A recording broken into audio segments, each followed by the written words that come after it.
Bem, pessoal, dando continuidade, certo, à nossa disciplina de saúde, segurança e ergonomia do trabalho, a gente vai falar um pouquinho hoje sobre a CIPA e sobre o SESMIT, né? A CIPA, vocês já viram os videozinhos referentes ao que seja, qual a finalidade.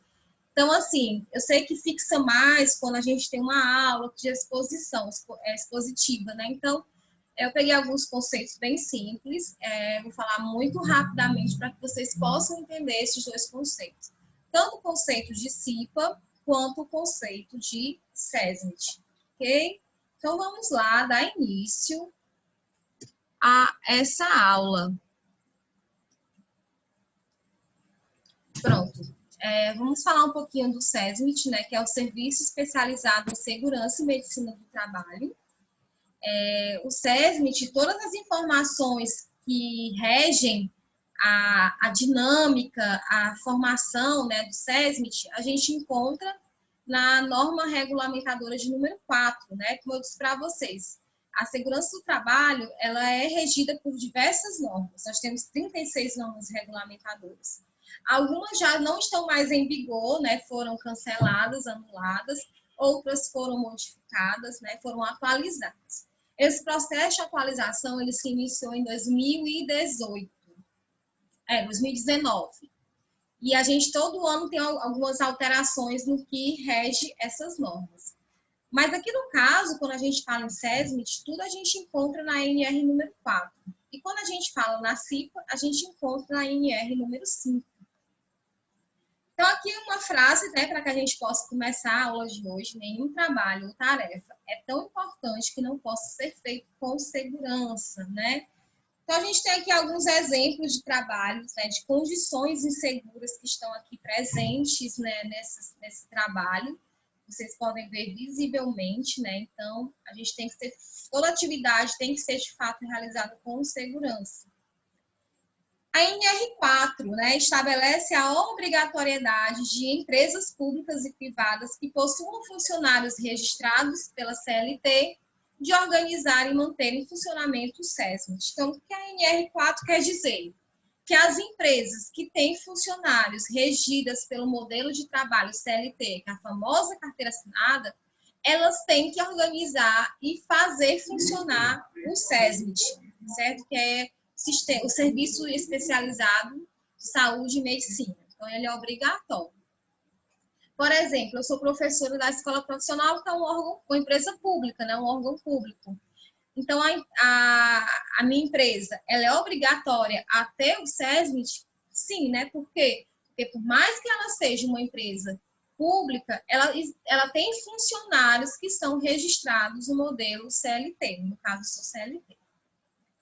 Então, assim, gente, as principais atividades, né, que o SESMIT ele desenvolve dentro das empresas é principalmente o desenvolvimento da cultura prevencionista, né, de prevenção de acidentes, de prevenção de doenças no trabalho. Ele orienta sobre os atos e condições inseguras, né, principalmente as condições inseguras.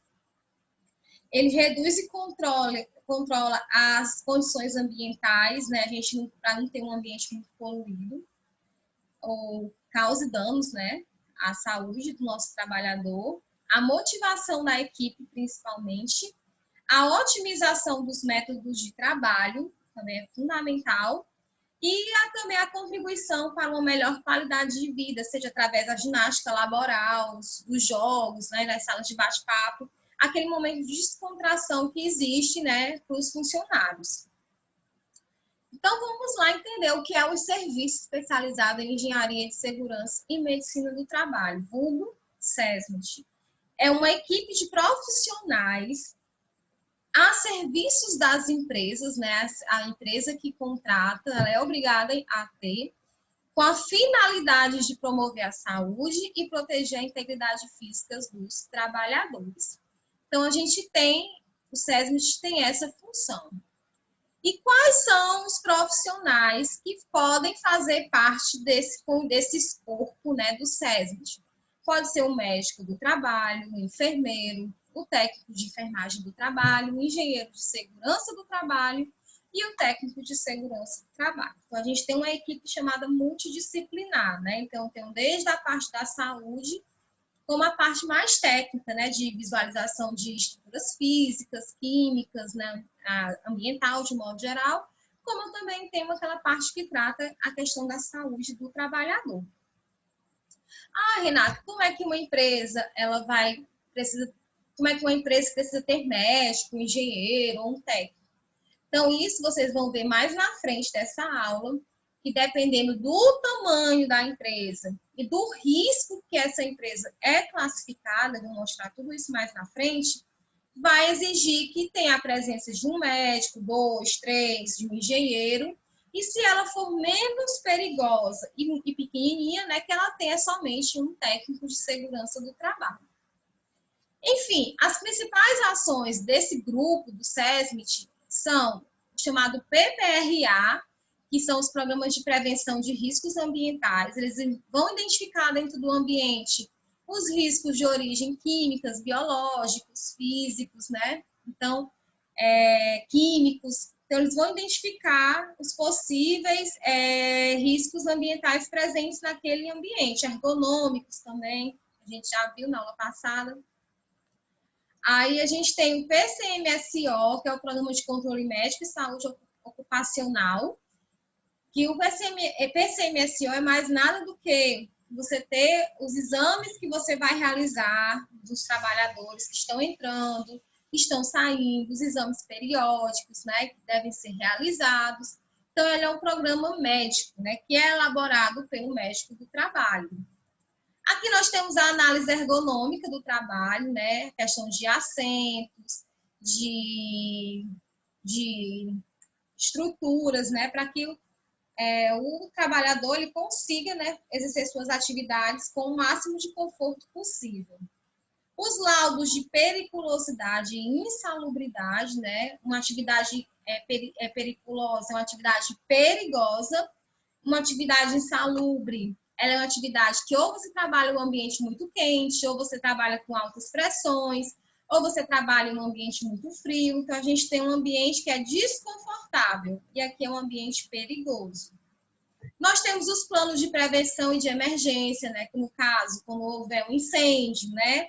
Como é que tem que ser feito? Então, tudo isso é elaborado pelo SESMIT. E aqui, no caso, nós temos as palestras, as capacitações. Então, assim, vamos falar rapidamente, né, de um dos trabalhos do SESMIT, que é o chamado Programa Saúde Médico, né, o Programa de Controle Médico e Saúde Ocupacional. Esse programa, ele é regido, todas as normas a gente encontra na norma regulamentadora de número 7, a NR7, e tem como função orientar a realização de exames médicos, né? Eles que vão dizer quais exames aqueles funcionários têm que fazer, em qual período eles têm que fazer, e principalmente a orientação educacional sobre saúde, seja através de calendários de vacinações, palestras sobre ISTs, né? Então, tudo isso é feito pelos PCMSO. E a análise ergonômica, ela tem como finalidade verificar como é que está a adequação do trabalho, né, para o ser humano. Será que eu tenho uma mesa muito alta, uma cadeira sem os braços? Então, tudo isso ele vai identificar, né? Então, primeiro é realizada uma entrevista com os trabalhadores, depois é identificado a sistemática das ações, como é que é realizado aquele trabalho. Ele vai definir se existe ou não risco ergonômico, por exemplo.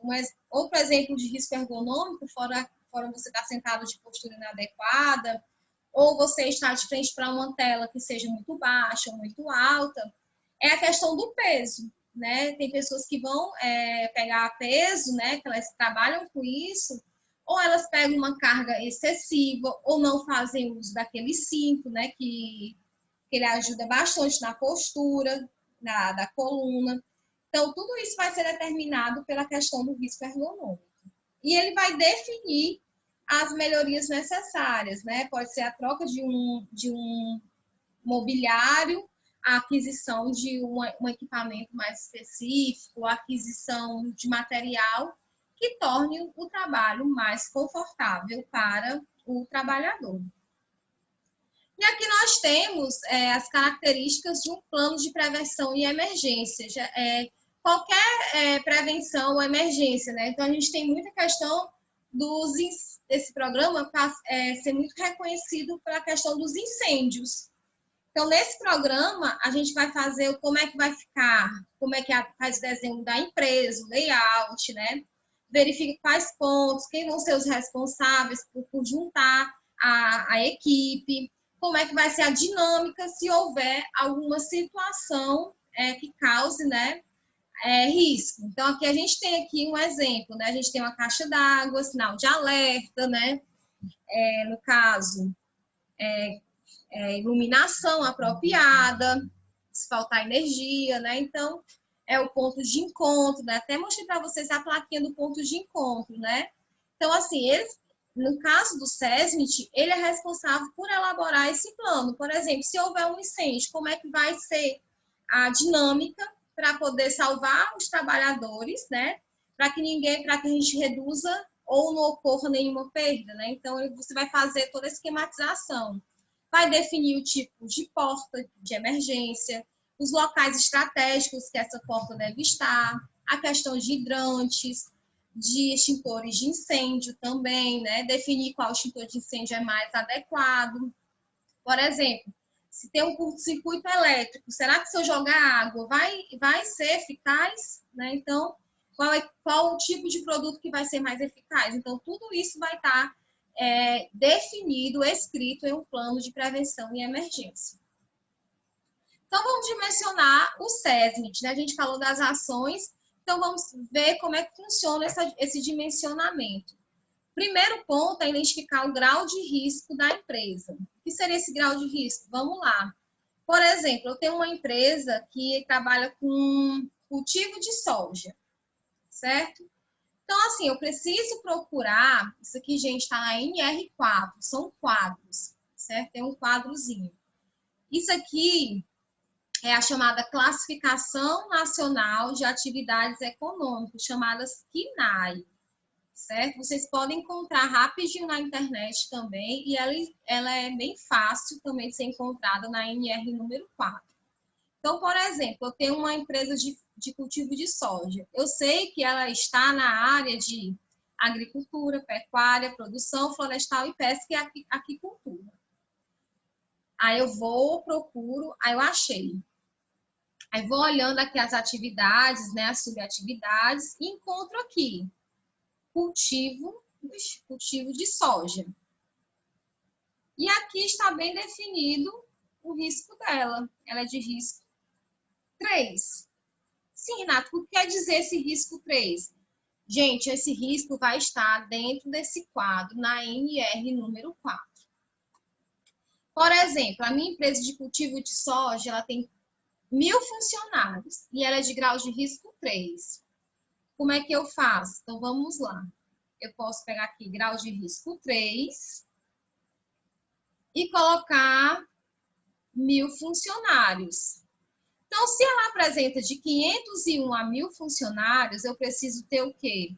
3 técnicos de segurança do trabalho, um engenheiro de segurança do trabalho com asterisco. O que quer dizer esse asterisco?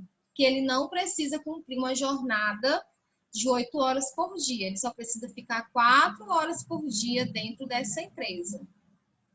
No caso, eu não vou precisar do auxiliar de enfermagem, nem do enfermeiro do trabalho, mas eu vou precisar de um médico do trabalho que tenha, no caso, também 4 horas. Ele não precisa cumprir a jornada inteira. Ah, Renata, se minha empresa fosse pequena, sei lá, uma empresa familiar, ela tem um grau de risco 3 e ela tem só 50 funcionários. Será que eu precisaria montar esse SESMIT? Então, vamos lá, vamos conferir. Grau de risco 3, de 50 a 100 funcionários, eu não precisaria constituir o SESMIT, certo? Então, sempre vai ser assim. Eu vou primeiro identificar o risco da empresa. Esse risco aqui, ela está na tabelinha, que está presente na NR número 4. Então, a gente faz essa busca através dessa classificação, é um quadro 1. Então, você identifica a atividade econômica pelo CNAE. identifica o risco, faz a relação do risco com a quantidade de funcionários e vai determinar como é que vai ser o meu SESMIT. Por exemplo, se eu tenho um grau de risco, vamos supor, eu tenho uma empresa X que tem um grau de risco 2, mas ela é uma empresa muito grande, ela tem, sei lá, 3.700 funcionários. Então, eu tenho uma empresa de grau de risco 2, que tem 3.700 funcionários, então ela vai entrar nessa tabelinha aqui, né, que é de 3.501 a 5.000. Então, essa empresa vai precisar de 5 técnicos de segurança do trabalho, 2 engenheiros, um engenheiro de segurança do trabalho, um auxiliar de enfermagem do trabalho, um enfermeiro do trabalho e um médico do trabalho. Todos eles trabalhando no período de 6 horas, certo? Então, aqui na carga horária máxima para cada atribuição. Então, vocês podem perceber, né, que de acordo com a quantidade de funcionários e de acordo com o grau de risco da empresa, que eu vou dimensionar esse SESMIT, né? Quanto maior a empresa e mais funcionários, mais completo o meu SESMIT vai ser, né? Além disso, lembrando que essas pessoas elas devem trabalhar em conjunto para a melhoria das condições de trabalho. Finalizando a parte de SESMIT, vamos falar um pouquinho da CIPA, que vocês já viram, né? A CIPA é a Comissão Interna de Prevenção de Acidentes, né? O acidente que eu falo pode ser tanto acidentes de trabalho como as doenças decorrentes do trabalho, né? Então, ela tem a finalidade de preservar a vida e promover a saúde do trabalhador. A CIPA é composta de representantes do empregador e dos empregados. E ela é dimensionada também de acordo com uma norma, a NR número 5. Tudo que falar sobre CIPA, eu vou encontrar na NR número 5. Então, como é que funciona? Eu tenho a CIPA. A CIPA ela é a Comissão Interna de Prevenção de Acidentes, ela é formada tanto por representante dos trabalhadores, como por representante dos empregadores, né? Então, o que acontece? É feito uma escolha de acordo com os funcionários, eles escolhem 2, 3 pessoas e fazem uma votação. Então, através dessa votação, você define quem serão os integrantes da CIPA, certo?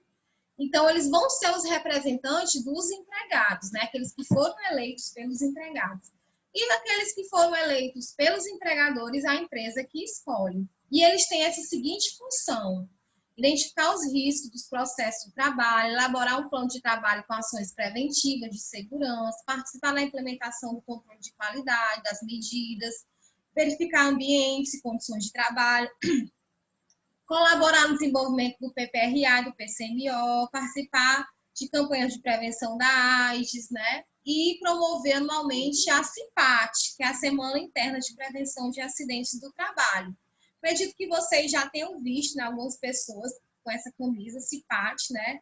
Que é a Semana Interna de Prevenção de Acidentes do Trabalho. Ela é obrigatória a ser realizada todo ano dentro das empresas. E tem várias atividades. Então, a CIPA ela tem a função de trabalhar juntamente com o SESMIT para melhorar as condições e prevenir doenças, acidentes de trabalho. Ela vai trabalhar de mãos dadas com o SESMIT. É como se a gente tem um representante dos trabalhadores para trabalhar junto com o SESMIT, dizendo qual que é melhor, o que ele está vendo no dia a dia, e com isso melhorar as atribuições, os índices, né, dentro da empresa. Então, a gente tem aqui, né, o dimensionamento, né? Então, a gente tem, assim, de acordo com o número de empregados, né, no estabelecimento. Por exemplo, se eu tenho 100 empregados, então eu vou ter 3 efetivos que são eleitos, né, e 3 suplentes. Caso aconteça alguma coisa, esses suplentes, eles assumem. Então, se eu tenho uma empresa muito pequenininha, de 20 a 29 funcionários, eu preciso de um efetivo e um suplente. E a outra coisa, gente, os funcionários que são tanto efetivos quanto suplentes, eles acabam tendo uma garantia de... nem garantia, eles acabam sendo... Eles não podem ser demitidos. Eles passam por um processo de estabilidade de 2 anos, né? O seu mandato, que é, no caso, 2 anos, e mais 1 ano após o seu mandato de trabalho. Então, assim, quando você participa da CIPA, você tem uma estabilidade garantida por lei, né? Você não pode ser demitido. E aqui a gente tem alguns treinamentos, né, que a CIPA, ela orienta. Então, não vou ler, vocês podem ler, tem aqui o quadro. E uma mensagem. Grande parte dos acidentes de trabalho ocorre porque os trabalhadores encontram-se despreparados para enfrentar certos riscos, né? E a gente sabe que quando acontece qualquer coisa, o funcionário entra logo em desespero e não sabe mais o que fazer. Gente, ó, aqui foi a aula, certo? De SESMIT, de CIPA, bem simples, para que vocês possam entender. E na próxima semana eu já vou fazer um videozinho dizendo como é que vai ser feita a avaliação de vocês. Então, assim, hoje não se preocupe, mas na próxima semana eu já vou dizer para vocês como é que vai ser feita a avaliação. Espero que vocês tenham entendido o conteúdo e qualquer coisa você já sabe, podem entrar em contato comigo, ok? Obrigada, gente. Até mais.